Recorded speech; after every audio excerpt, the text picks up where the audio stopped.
Welcome back to the channel. My name's Ryan, and today I just finished another drain project. This time I had a little bit of help from my neighbor, and we decided to tackle this project a little bit different. We went the easy route, and probably the route that most DIYers would tackle this project. All right, so let's take a look at what we're going to do here. The black arrows represent where French drains or drainage systems already are. So over on the street hand side of my property, you can see the black arrow that represents a French drain that I put in last year that runs in a swale the length of my property. And then there's another black arrow right behind my house that represents the French drain that I did in one of my other projects that carries water over to the other one we just talked about. Then over in my neighbor's property, there's a red X there where he has an existing drain that goes out to the street. So the blue arrows are what we're going to do in this project. So we're going to run an open French drain all the way down that connects into my neighbor's previous drain. And then behind my pool, we're going to drain water to either side of my property. Half of the water, in theory, is going to flow into the new drain that we're putting in his yard. And then the other half of the water is going to flow into my existing drain on the street side of my property. All right, so if you watch any of the other drainage videos on my channel, you know I have dug them by hand. That didn't seem like such a hot option here. It's the end of summer, the ground's super hard, plus I had 250 feet to do here. That was going to take a while. So instead, we went to a local rental place and rented this Ditch Witch trencher. This one goes 36 inches deep, which was way more than we needed, but it's what they had on hand. And I have to say, this thing was awesome. Super powerful, made short work of this, and really helped us when we were doing this project. The only downside to this trencher, and maybe it was just operator error, it seemed like it was always pulling to the right. Maybe that was the soil we were in or the slope that we were on, but the trench didn't come out as straight as I wanted in this area, but I can't complain.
All right, so once we got the neighbor's trench done, then we opened up the fence and we started going off into my yard.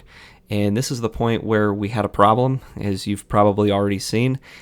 I don't think we hit anything too crazy big. There's that one rock in front of us that was kind of big, but something broke within the bar, the tensioning spring or something, and the chain became too loose and popped off. We ended up getting the chain back on, but we could definitely tell that it was too loose to continue with, so we exchanged it with another one, and the rental company was real good about it.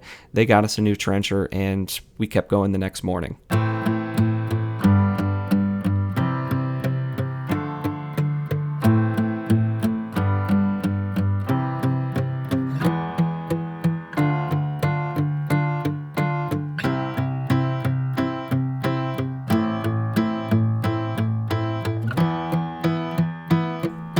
All right, so this is what the trench looks like after the trencher's done, piles of dirt on either side. This 100-foot stretch in my backyard here only took me about 25 minutes once we got the trencher going again. Then the worst part about this project, or the most labor-intensive part, was picking up the dirt. So many loads of dirt got moved here. If I could do this project again, if I was doing this again, I probably would just rent a mini excavator. That way I'm not touching the dirt twice. We're just scooping it out of the trench and then putting it directly into the back of the trailer. But these three tools right here kind of saved my life. The one on the left, the orange one, that's a trenching shovel. Naturally, dirt's going to get back into the bottom of that trench, so cleaning it out with that trenching shovel was awesome. Then the middle shovel is just a big flat shovel that I found at Lowe's. That was awesome for scooping dirt up off the sides of the trench.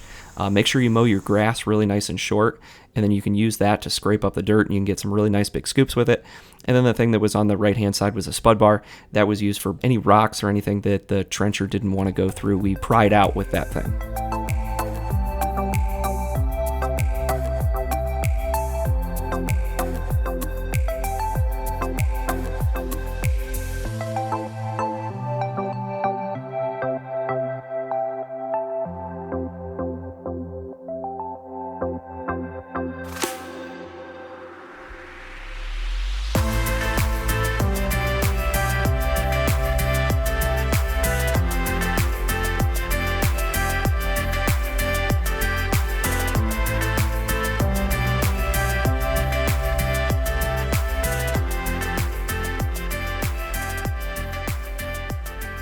After the trench is clean, since we're not using any geotextile fabric or anything like that, I'm just putting a small bed of gravel down at the bottom. It only really needs to be an inch or so thick. And the reason that we're putting this gravel here is to make a little bit of a barrier between the bottom of the trench and the bottom of the pipe, so that it helps keep the pipe from silting up. Then it's a good idea to double check your slope. You should probably have this already calculated and good to make sure water's flowing downhill. But if you have any high areas or low areas, you can kind of compensate with putting more or less gravel in, and using a level is a cheap and easy way to do it. Then it was really easy to connect into the neighbor's drain. Since this thing's going to be filled all the way up to the top with gravel, we really don't need that surface inlet anymore. So I'm just running our pipe directly into that and then rotating his T down, and water will just flow right into there. The only downside is we can't look down into the pipe like I always like to do and see how the water's flowing. The pipe that we're using, I bought at Lowe's for $38 for a 100-foot roll. It is a corrugated perforated pipe, and it has slits on all sides of the pipe, so water will flow in from all sides. There is better pipe out there, but this stuff so far has worked really well for me. I'm using the same gravel that we used in previous projects. It's a number 57 washed river gravel. I think it's around $33 a ton, and this is 8 tons. And we only used about 5 of it, so I've got some left over for another project. All right, so then we started filling the trench, and we quickly realized that this was going to take forever. We had one person holding the pipe down in the center of the trench so that we can get gravel on all sides of it and keep it at the bottom of the trench, but this was taking forever. So really quickly, we just made a kind of crude cutout here. We cut a hole in some old pegboard and put it as the tailgate in the back of the trailer. And we just started pushing rock out the back of it. He was driving, and I was just pushing rock out the back. And then you can see underneath the trailer, there's patio pavers every so often, and that's what's keeping the pipe centered in the middle of the trench and held down to the bottom. And we got a pretty good system going, and this actually ended up working pretty well.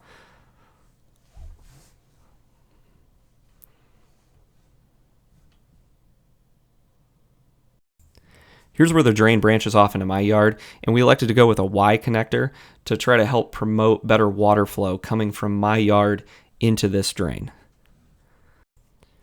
Then on the other side of the drain, we used the same method that I did before when I did one of my other previous drain projects. I really like this. So I cut a square-shaped hole in the French drain that I already had in the ground, and then I used this gutter connector to fit in there. And I really like this because it goes from round to square, so that gutter connector is never going to slide too far in there. And then I can also put it halfway up the pipe so that water that is flowing through the other French drain doesn't back up and go into the new one that I'm installing. And it's also still flowing downhill. And I didn't have to dig up the old French drain to put this in. Normally people use like a T.